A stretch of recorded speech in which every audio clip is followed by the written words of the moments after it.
Welcome to the Success Inspired Podcast, a business and personal development podcast to help you accomplish more in life and realize your true potential. And now, here is your host, Vit Muller. Hello, everybody.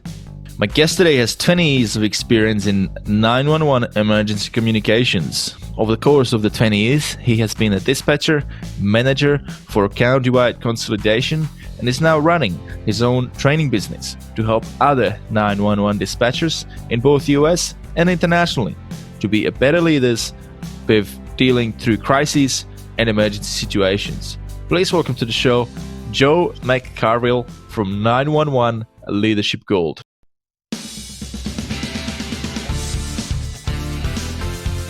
Thank you. This is Joe McCarville. It's a pleasure to be on your show, the Success Inspired Podcast, and I'm excited to be a guest and talk about how all this correlates and everything else. So thank you for having me on today. Awesome. Well, it's great to have you here, Joe. Joe, what compelled you to become an emergency dispatcher? The number one thing is I graduated college in communications. I knew I was going to college for business type classes originally, and I was not enjoying them. So I thought if I enjoyed the classes that I was taking in college, I would enjoy a job down the road.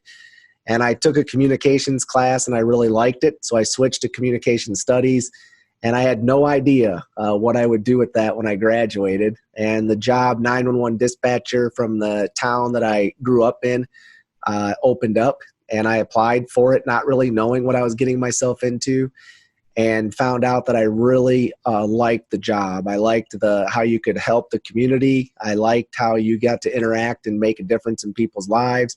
And the agency I worked at has more than just one dispatcher working at a time. We had about 5 working at a time. And I also liked the teamwork that we got to have. So that's what really got me into 911 was the fact that I graduated in communications, and I wanted to do something in that field, and I also wanted to help people. So that's really where I started and how I got into it. What are some of the key moments for you while you were working there that sort of comes to mind for you? Yeah, absolutely. I was there for a little over 6 years, and there's some calls that stuck with me, and I'm sure we'll dive into a few of those. But the other thing that stuck with me was we were a recently merged center with the law enforcement and the firefighters. So their dispatchers used to be separate, and then they combined them into one center. And we were going through some transitional phases of training and cross-training everybody. So everybody was kind of a new dispatcher at a time on certain councils or stations when I started. And then the second thing was how quickly they asked me to train somebody else. Right. I'm proud of that. And that really jumped out to me. And I got to, during the 6 years, I was able to train several other dispatchers along the way. So that kind of got me invested into the training mode as well. Mm-hmm. And I think it makes sense consolidating all the different dispatching units into one, right? I mean, what are you saying is before it was like a separate dispatching for firefighters, the separate dispatchers for emergencies, right? Yeah. When you think of emergency situations, oftentimes they need to communicate between each other as well, right? And so having that centralized hub, I guess, makes speed things up. And what are some of the other benefits of doing that? The other benefits are you have additional staff, you have cross-training that takes place. You can also have a backup location sometimes within the same county or the same city if you merge them into one and keep one of the other ones active.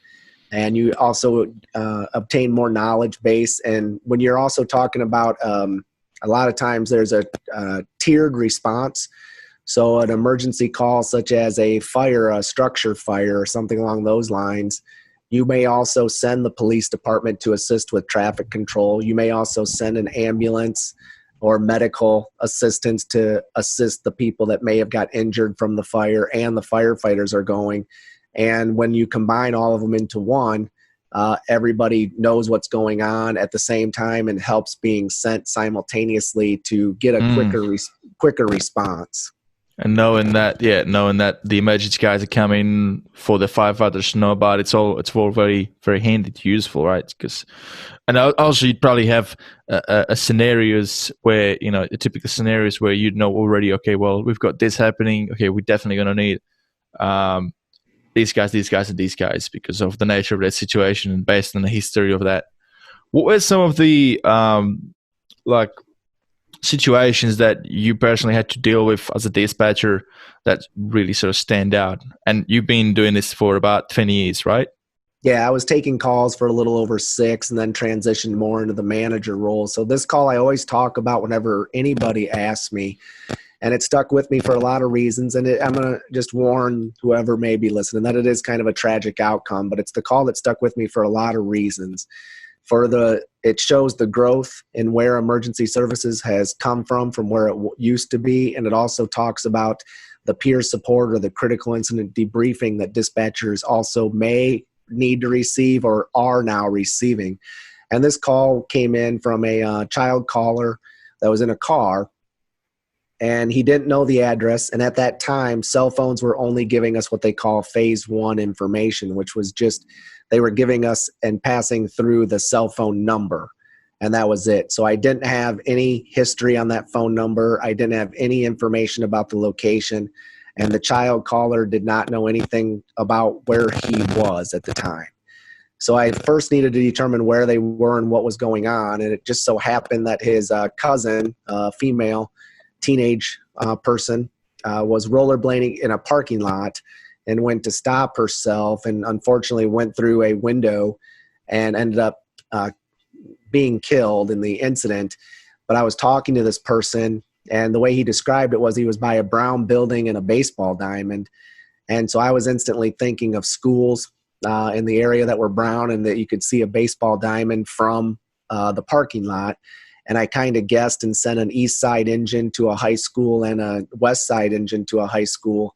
And when I dispatched the call, I said, you're responding to a female with glass stuck in her neck and a lot of bleeding. And so they did make us go to a debriefing afterwards, and I got the address right. I'm proud of that because I knew my area that I was responsible for. I guessed, luckily, and we got help there as quickly as we could.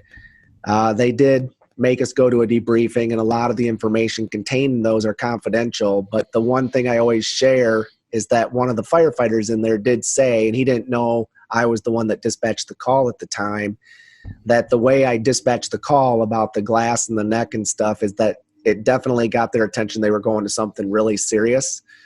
And he appreciated that I just used plain text and said exactly what I had over the radio. And when they got there, they were already in, high gear and everything else. So I knew what benefit I had from going to that critical incident debriefing. I knew what it was like when a call really sticks with you, even for years down the road.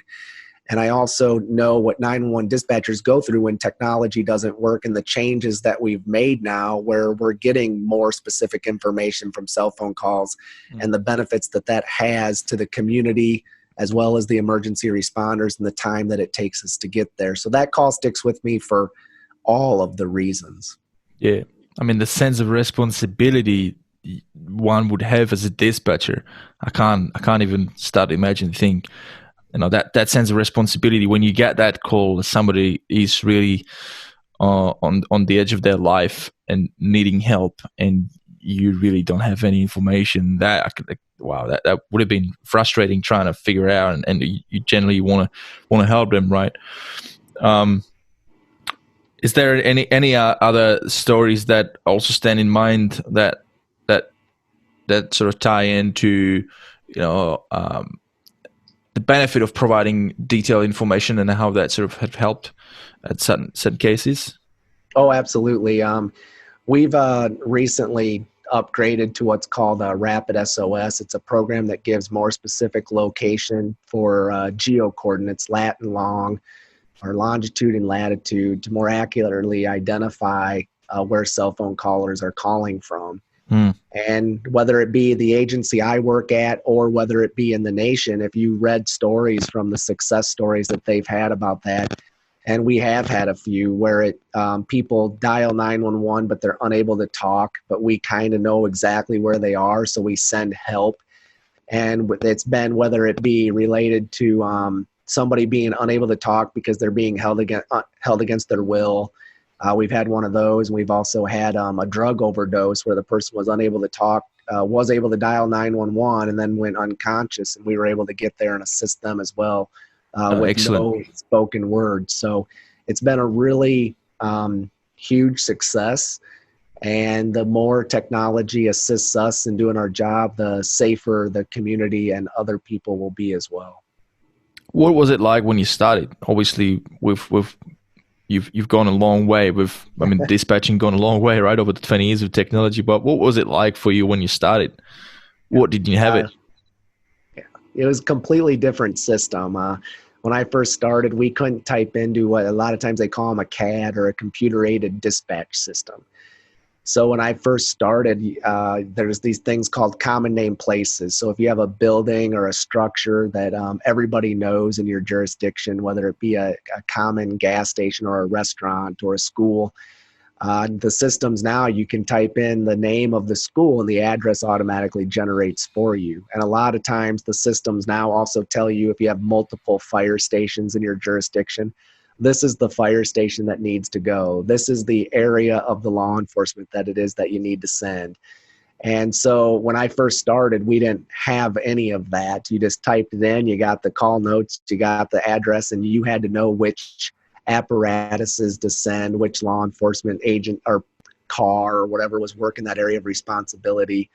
And so now the technology has changed to make the job a little bit easier, but sometimes it also requires the dispatchers to do a little bit more. So sometimes it can also make it a little bit harder. But with cell phone technology alone, when I first started, cell phones were not the number one type of call that 911 centers were receiving. And now they're nearing almost 80. I think it's just under or maybe over in some areas. Right around 80% of all 911 calls that come into us come from a cell phone. And when I started, that was either below 50% or landline type calls or business phones, whatever you want to call them, house phones. We're still calling in just as much as cell phones. So I've seen a trajectory of technology increases, and the different styles of phone calls that come into us are just, it's really changed over the 20 years. One of the big ones I like is the GPS tracking, because that is an excellent, especially if you're out in maybe even a rural area, and it's even like you might be some out in the woods. Then just having that ability to give the geo coordinates or on the other end in the dispatching, to be able to pick it up simply from a satellite. That's excellent. That's excellent, because I was talking to one of my mates the other day, and he works for forestry here in Australia. So what he does is he marks trees that needs to go down, and sort of managing the forestry.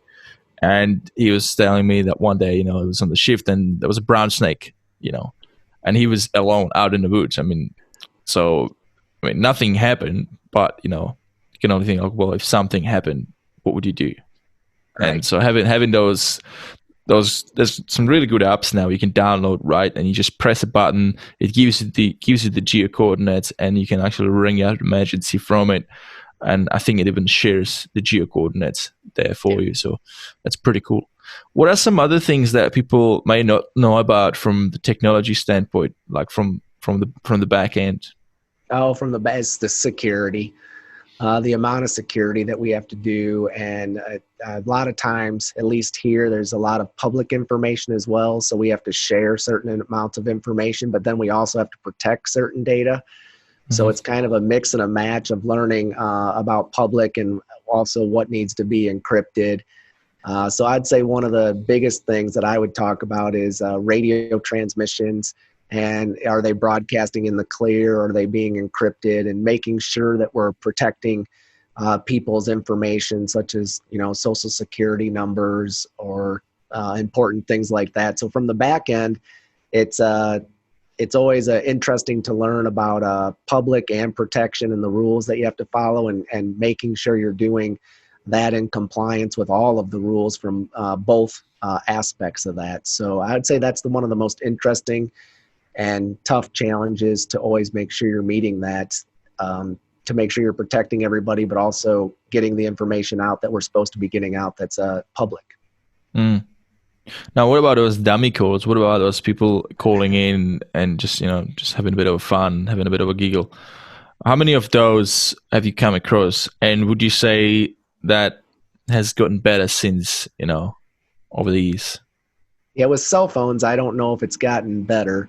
The day that I would focus on for the 100%, they're dialing just to be silly or funny, is probably on New Year's, right around midnight or 12:01, 12:02. Sometimes you'll get some people that are celebrating New Year's that may call in. You'll answer 911, what's the address of the emergency, and they'll just yell Happy New Year, into the phone. But it is tying up the phone for real emergency. So don't encourage anybody to do that. And then also I would say that, at least over half of the 911 calls here, and I don't know the exact percentage, but my opinion would be probably over 50% could probably be resolved by calling the non-emergency number or some other number than 911. So making sure you're using 911 or whatever the emergency number is, 000 in Australia, for true emergencies, I think would be the one message I'd want to make sure we send out to everybody. Absolutely. And especially since, that, like you said, especially around New Year's, there's more need for emergencies typically, right? Because there's more, especially with like stuff like fireworks, people burn and things like that. So,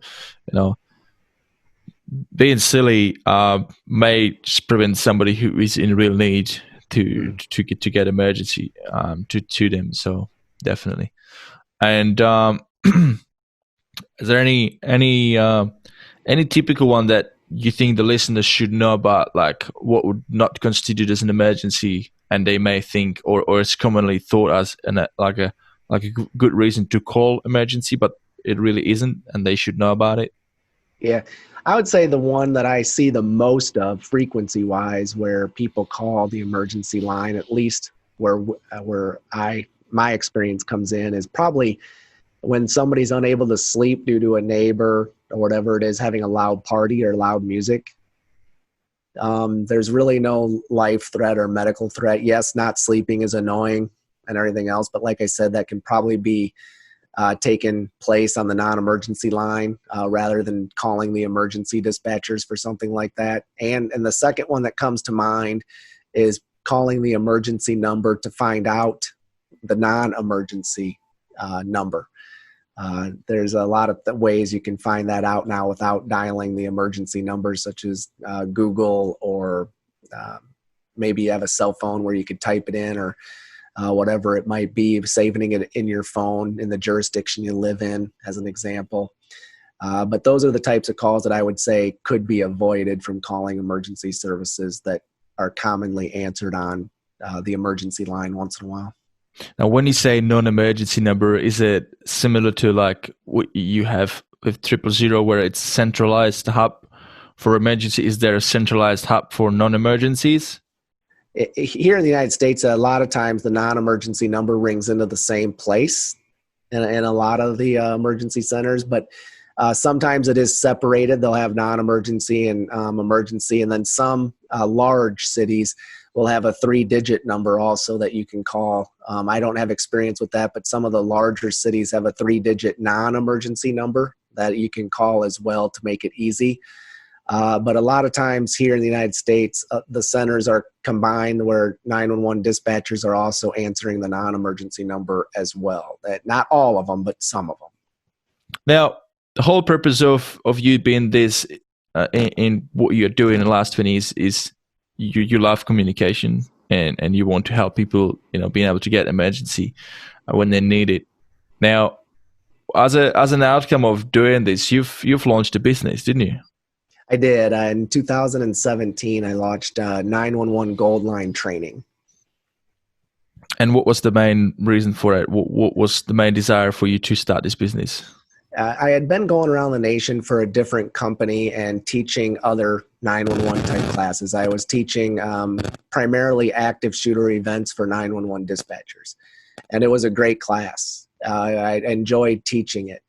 And the interesting thing was, as I would go to conferences and listen to other speakers and talk to other 911 dispatchers, I would hear a common theme about low morale, high turnover, low retention, and the same theme kept coming up.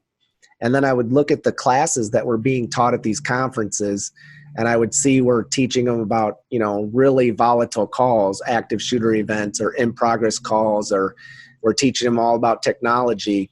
And there were really very few people really willing to focus on, sometimes when you write the class description, come learn about communication, it doesn't get the same adrenaline drive of we're going to review a massive sort of either a wildland fire, or we're going to review a tornado that ripped through a town, and we're going to talk about that. And so I took the time off from the company I was teaching for and said, I want to start focusing on making people better communicators, making them better leaders, making them become a person of influence that adds value to other people. And I stumbled upon the John Maxwell team certification. And I didn't know what I was getting into, but I went and took it and found out that once you get certified, you're able to blend some of his material into your classes, the ones that you have the rights to use. And so he's viewed as one of the number one people in the world on personal development and leadership. And so I knew I had a really excellent resource. And I put 911 Gold Line training together, and I started in my home state of Iowa on October 23rd of 2017, and just to the county to my south. And I showed up, and there were about 25 people in each session. I did 2 4-hour sessions, and it went over well enough that the state of Iowa, my home state, booked my whole 2018 calendar. And because the reason for that is because I still work in 911. I do my teaching in my company on my vacation days. Right. When I actually do that right now. So when I say it filled my 2018 calendar, it wasn't like every day. It was my vacation days that it filled. And then it led into other states, and we're going to get into that a little bit later, where else it's led me to. But I like to say that from the headset to the world. That's kind of the phrase that I like to use. And I'm proud to say that I've put a few classes together from 911 Gold Line training, and it's going over very well. And the way I separate myself is I try to bring a little extra energy to the classes, bring some humor to the classes as well, and then make sure I always include the students in my classes with a question and answer session or something like that, so that they are involved as well, to make some of the topics that may not seem as entertaining, communication, leadership, becoming a person of influence, how to increase morale at your agency, and things along that agency or that realm that may not draw as much attention. But the instant somebody has seen me speak about it, and if I can have a high enough level of energy and I start building this following, my goal was to continue to add value to 911 dispatchers and other emergency dispatchers around the world. So that's how it kind of got started, and so far, so good. That's excellent. That's good to hear. Well done, mate. And with communication, with any learning environment, engagement is so important, right? Especially when it comes to technical topics, because they can get a bit dry. Now, you mentioned the word leadership a few times, and it's not something that I would have thought that would be something that you'd need as a dispatcher, because I always thought, oh, well, that's a technical position. You just need to be able to, connect somebody from A to B. But how important is leadership in dispatching? It's really important because, number one, just as the dispatcher yourself, you're in control of determining what call type you enter into that call. And unless somebody else is listening and you're in training, or maybe a supervisor is listening, when you answer that phone, you're in full control of determining what sort of resources are sent to that person. So you're a leader on every single call. You're a leader on every single radio transmission as well. So every dispatcher is truly a leader in their department, and they need to lead themselves well to make sure they're making sound decisions. But as a manager, the role I'm in now, it's extremely important. And I had zero manager experience when I first started. And I'll be the first to admit I've went through tremendous amounts of growth. John Maxwell has really helped me as well become a better leader. And I wasn't always the best leader, and I still got room to grow as well now. And I'm going to continue to develop and meet other people that makes me a better leader. But being a strong leader and leading a group of emergency dispatchers is really a huge benefit, because it's a 24/7 by 365. It's holidays, it's weekends, it's commitment, it's dedication. And the better leader you are, the better your team's going to be at handling all sorts of emergencies, in my opinion. And does that help people handle any traumas as well? Yeah, absolutely. And when they know that they take a major call and they can count on you as a leader, and they can come in and they can talk to you, and you develop trust. One of the ways you become a great leader is to develop trust with your people. And when you have full trust and they know they can come talk to you about any sort of incident or anything that went on or a technology failure, and they don't feel stress or anxiety, they're going to really be open with you. And when you build relationships with your people, it just makes your dispatch center click. And it's something where I decided, I didn't say anything to my staff when I decided to restart. And what I mean by restart is when I got Maxwell certified and I started reading and learning about leadership, there were a few things that stuck out to me like really glaring that I wasn't doing correctly. Yeah, the first one was building relationships with my people. And that's the number one I always talk about.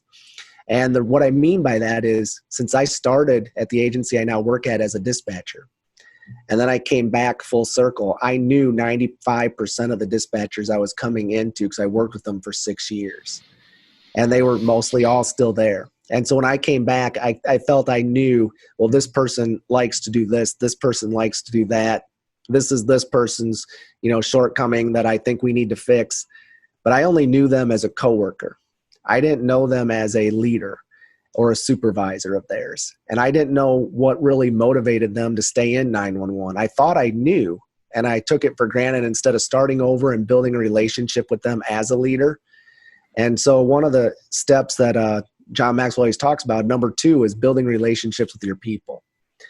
And he says if you skip that step, you'll have to come back to it someday and redo it.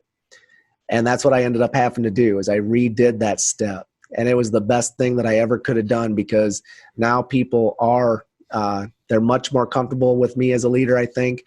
And our camaraderie has came together, our morales went up, and I'm starting to lead people the way that they want to be led. And I'm starting to help what I call build ladders for other people instead of just climbing your own. So, and then adding value to other people. So if you're willing to invest in your people and give them a career path and succession planning and build them a ladder as well, your odds of keeping them and decreasing your turnover is going to go up. But you have to do something, because a lot of times in 911 or emergency services, once you become the dispatcher, there's not a lot of room to grow. A lot of times supervisors have been there for a while or are going to be there for a while, and they're limited in nature. So the odds of a huge career path in 911 sometimes is limited. And what I decided to do is to change that and to start to give people leadership opportunities, not only at my own agency, which has been slow going, but I'm still going, but also to start doing that around the world, which we're going to talk about a little bit later. One of the things that I like what you've said is that this is not just irrelevant to dispatching and running a dispatching team. Leadership is so important in any business. And anybody out there listening, if you have a small business and you've got people, leadership is a key. Communication. And like the saying goes, people will want to do a business with people who they know, like, and trust. And that applies to a team environment too. People will want to collaborate and work with other people more if they know, like, and trust them. And like I said, ultimately that strengthens the camaraderie, helps people feel confident and comfortable with sharing anything that's on their mind, especially when it comes to stressful experiences, because it's so important to share those, right? Otherwise, that's where trauma can become a chronic thing and build into like a PTSD, right? Mm-hmm. How important is the debriefing?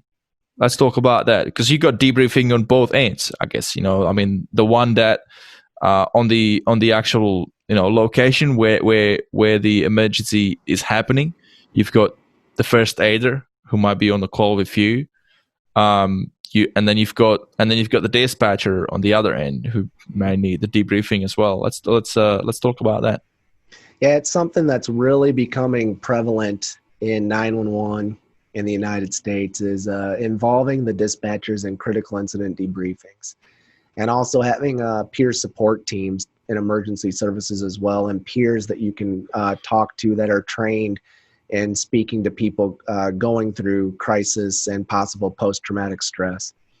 And the one thing that I would really say about including the dispatchers is when a dispatcher takes a call and they're getting all the information to send help, eventually once the help gets there and they hang up, a lot of times the emergency dispatchers don't get to know the final outcome.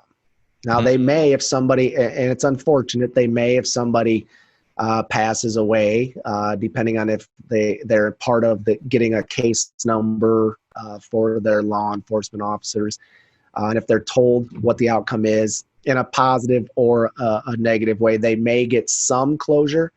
But a lot of times, say it's an assault or a domestic type situation, and the officers or law enforcement go to the scene and then they call for an ambulance, and then everybody just goes in service after. The emergency dispatcher may have no idea, and if they were saying that, oh, it's really bad, and then when law enforcement or whatever gets there and it's not as bad as what it sounded like over the phone, the caller did a good job of trying to explain what was going on. But sometimes when you hear these things, you start to make them a little bit bigger than what they actually were. And when a dispatcher is, not always, just sometimes. And when the dispatcher is able to go into a critical incident debriefing with those people that were on scene of a major event, and they get to explain what was going on, the law enforcement, the firefighters, the medical professionals, whatever it may be, it really gives the dispatchers a sense of closure. And they get to understand what really took place. And I just can't encourage that enough from all agencies, is to make sure you're checking on your dispatchers, make sure they're a part of your peer support teams if you have them, and try to make sure you're always including them in critical incident debriefings if you can. It makes perfect sense. I mean, you've got a typical, situation of, when people lose their loved ones, and then they feel the guilt, and for years and years they keep, they've got that narrative in their head where they keep thinking they could have done something, or thinking it was their fault, so I can definitely imagine how that would be for a dispatcher if he or she has somebody on the line explaining a critical situation. And again, it goes back to that sense of responsibility, right? Making sure that they're taking on all the little details that they need to take on, taking enough notes. And then once they get disconnected and they've sent all the help, I can only imagine they'll be thinking, okay, well, is there something that I've missed? Have I got all the details right? So exactly, and that you nailed it. I mean, you just said why it's so important for them to get closure, and when they do, they're able to let go of some of that, and it really does help the dispatchers when they receive and they're a part of that those programs. So I just encourage that a lot, because it truly helps with retention in emergency dispatch centers, and it gives the dispatchers closure. That's right. Yeah, that is a valid point as well. Exactly. It's not just about them to have that closure, but it's also they need that closure because they need to be able to function and be able to take that next call as a dispatcher and not be influenced by that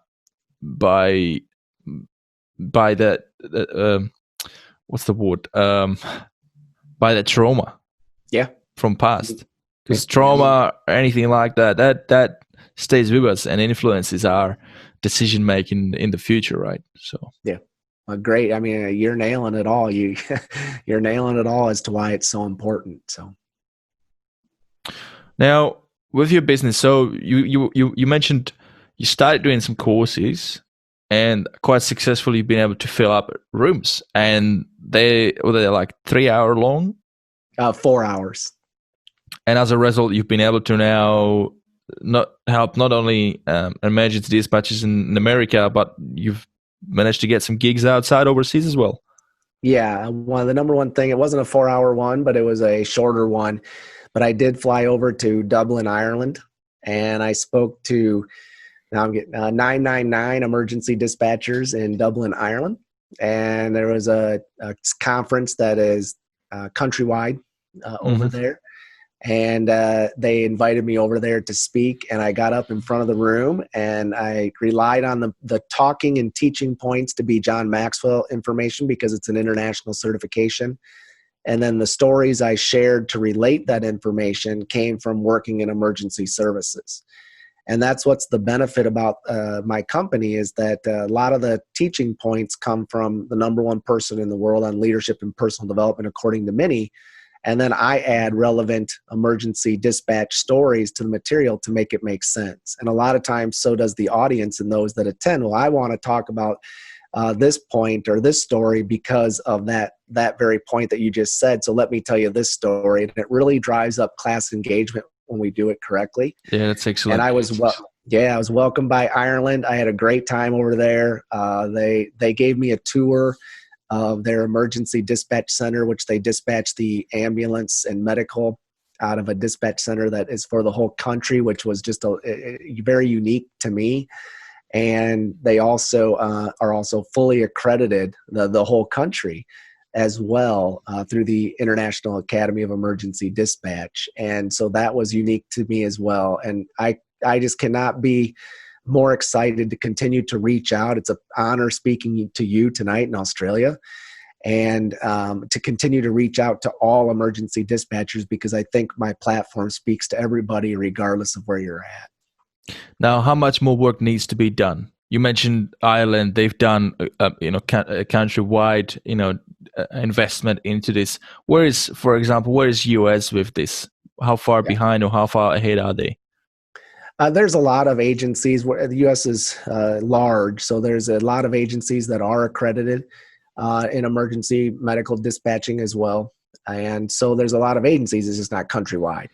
I don't know if it'd be a long time, in my opinion, just guessing, before the U.S. was countrywide, because not even every agency does emergency medical dispatching in the United States. So it would be a while before that happened. That's why I said when they went over there and they said that the country is fully accredited, it was, I thought at first maybe I misheard, because that was so different for me. And then I started asking questions about it, and I did not mishear, and they explained it to me. And it even made it more, it made myself more proud to speak over in a country that the whole country was accredited in emergency medical dispatching, and to get the feedback that I did, that they really appreciated the class as well, was awesome.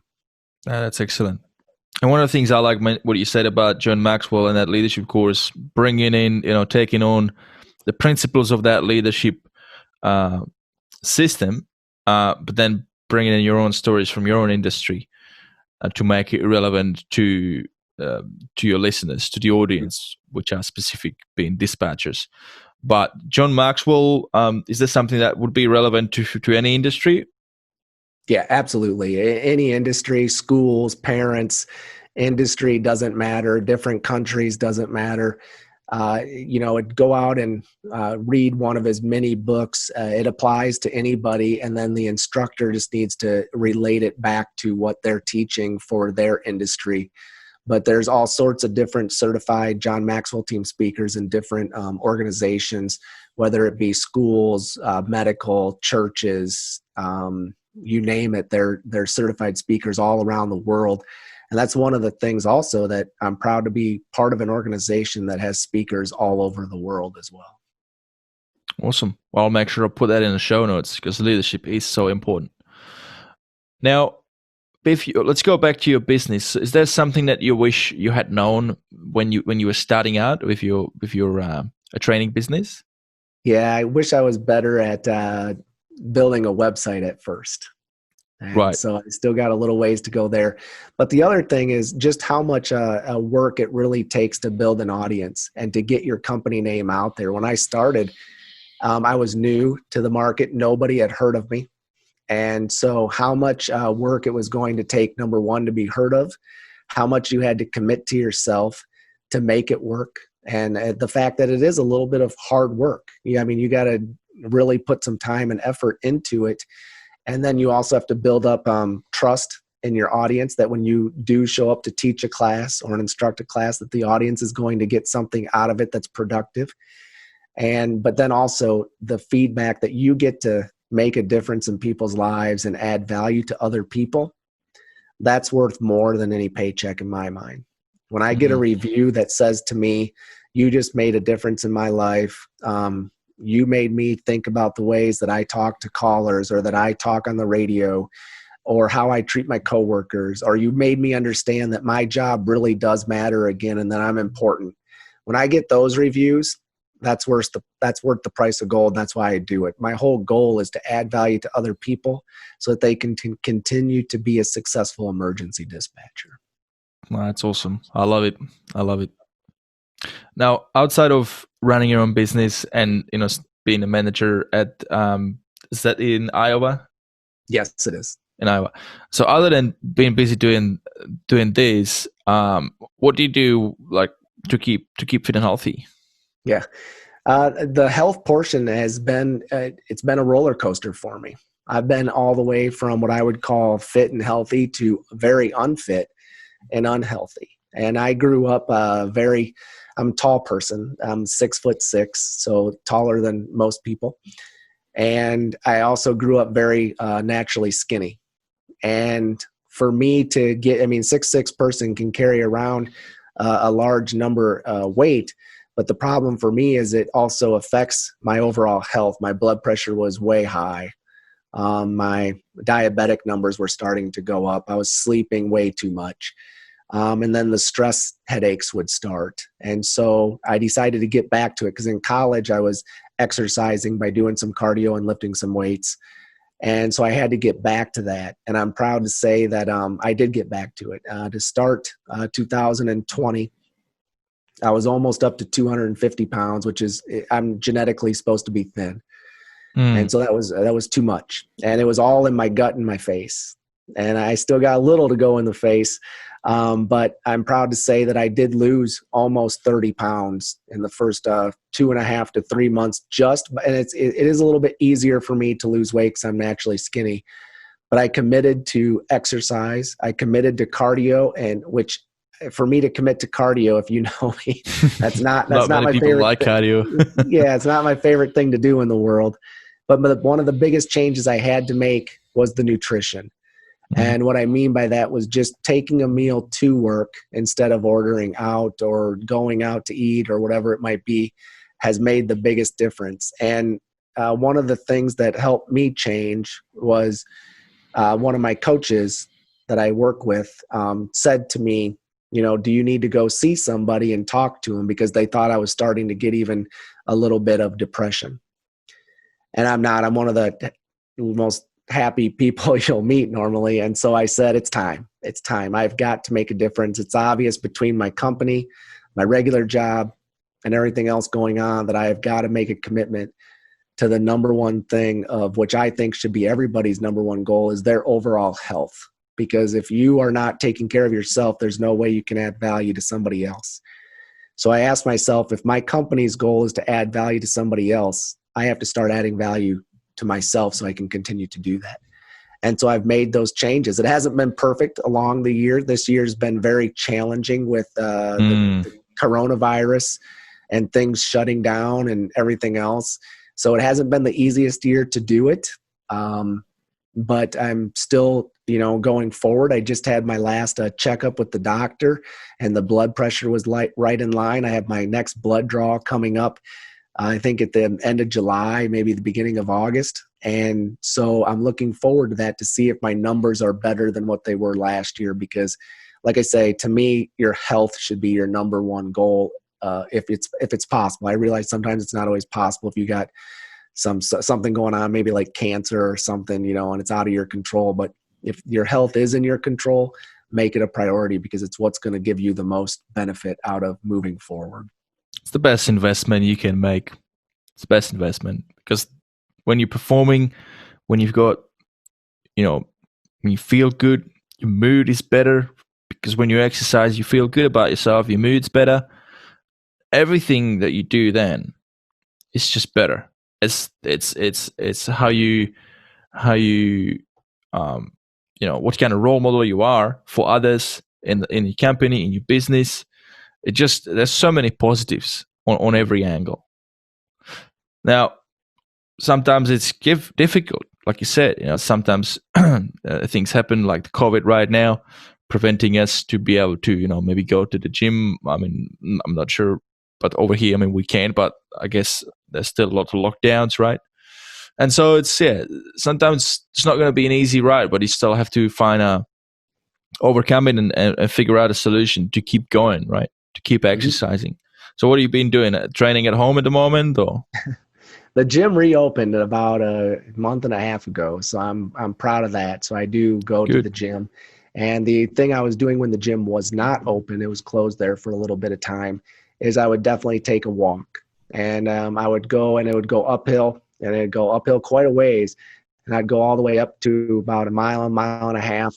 And then I'd come back and do a little more stretching and exercise at home as well. But I wanted to keep it going because I did notice when the gym closed there for a little bit, I was starting to creep. Like I said, it's a battle for me. I've got to work hard at making health my number one priority. But one of the things I also have, and I'm proud of it, is two people. We call it our accountability group.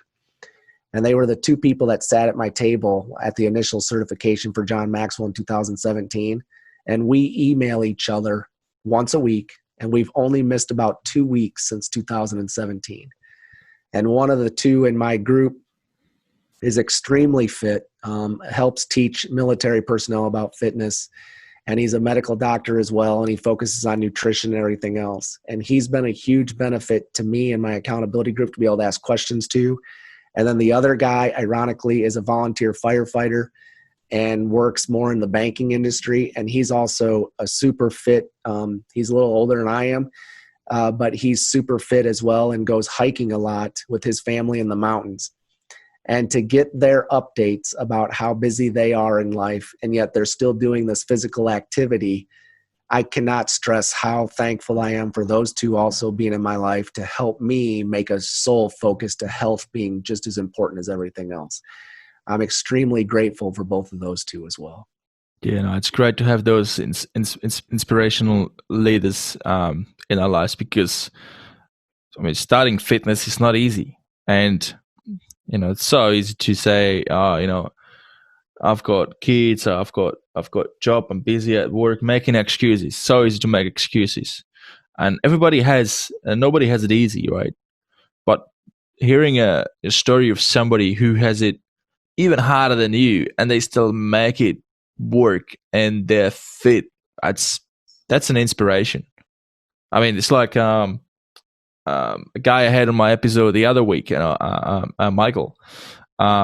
He has decided to start a Ironman when he was 56. He's been doing Ironman. He's now in his 70s, and he's had it tough. I mean, when he was training for it, he got struck by lightning while swimming in the lake.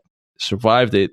Wow. And gone through so much adversity. So it's being fit. It's never too late. It's never too late to start, and there is always a way to make it work.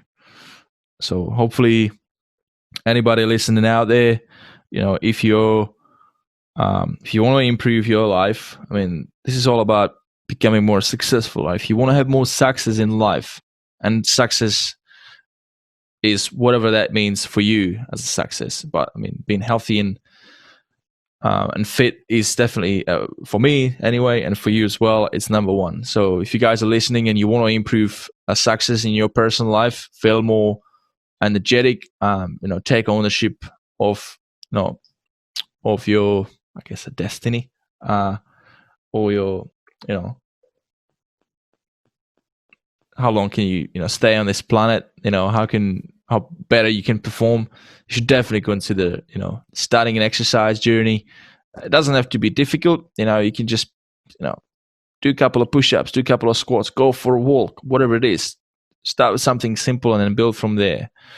Now I offer fitness solutions on my website. So if you guys are interested, you can jump onto the vitfit.com.au website, and there is some online exercise programs available.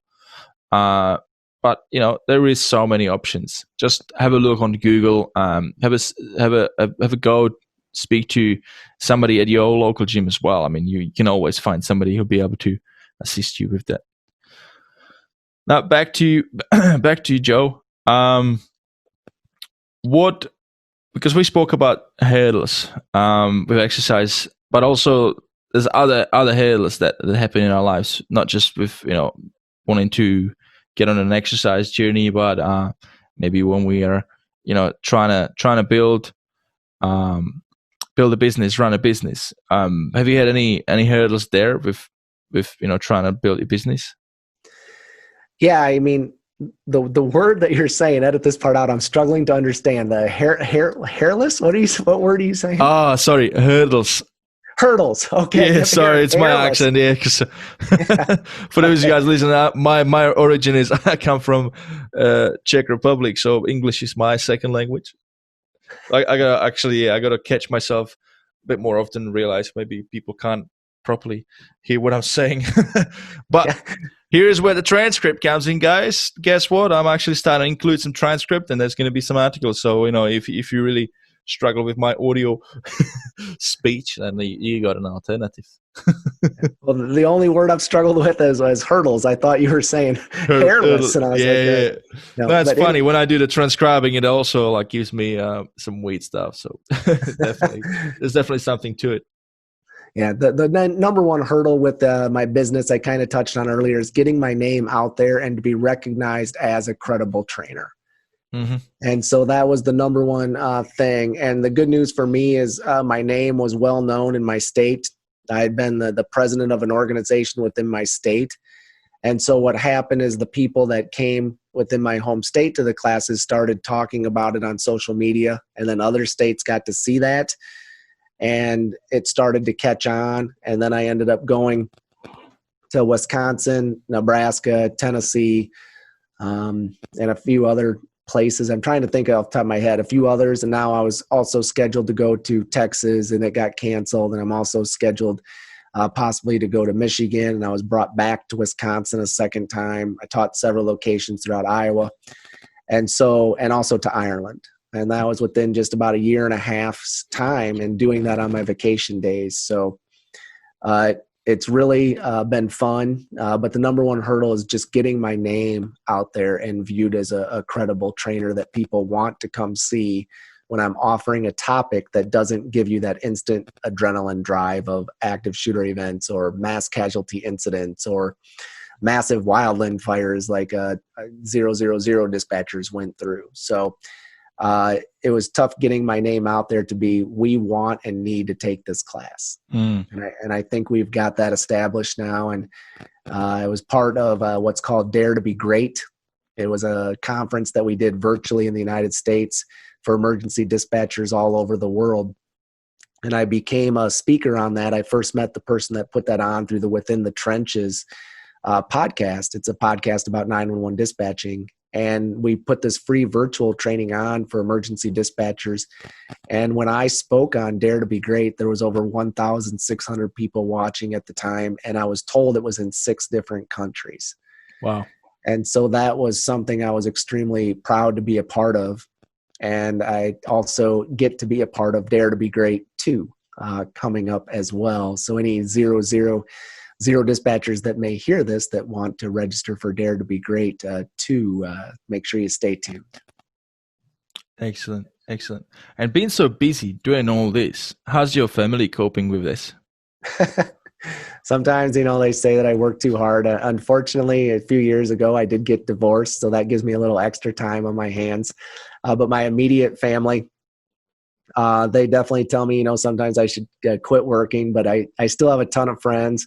I still have a great family. The last week in July, I'm going on vacation with my whole mom's side of the family and cousins and everything else. There's about 19 of us or so that go to a lake. And if they're going to be listening to this at someday, I just want to tell them I have a great time up there as well. And so just keep a lot of hobbies as well with family, friends. I like to smoke food or barbecue food. And read books and staying involved and making sure that, I don't just work all of the time. That's it. It's important to have balance. Joe, it's been a pleasure having you on the show today. for anybody listening, how can people find you? Especially, obviously, any dispatchers, anybody working in the emergency sector, if they want to find out more about your training business, how can people find out more about that? Absolutely. One of the things we're launching is 911 Leadership Gold. So you can either go to 911goldlinetraining.com or 911leadershipgold.com.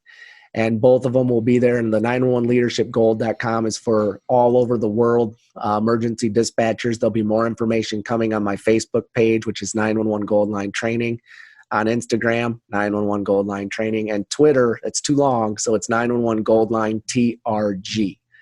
So Facebook, Instagram, Twitter, and the website. And you could also email me at joe@911goldlinetraining.com. Awesome. Joe, it's been amazing to have you on the show once again. I'll make sure that I put it all in the show notes. I believe we've been able to work out a special offer as well. That's correct. We have. Thanks for having me on, and thanks for having me in Australia. And so for anybody that's listening to the Success Inspired podcast, that's working in emergency dispatch and working for 000, if you go on to 911 Gold Line Training on Facebook, send me a message or email me at joe@911goldlinetraining.com, and you mention that you are part of the Success Inspired podcast in the email, I'm going to be giving away 2 100% complimentary seats to emergency dispatchers to be a part of 911 Leadership Gold in October, all expenses paid. All you have to do is mention the Success Inspired podcast in the email. So the first 2 emergency dispatchers from 000 that email me will get to attend complimentary 100% for free because of the Success Inspired podcast. So thanks for having me on. Awesome. Joe, thank you for this kind of offer. It's amazing. Great having you on the show today. I look forward to speaking to you soon again. Until next time, take care of yourself, mate, and catch you on the flip side. Sounds great. Thanks again.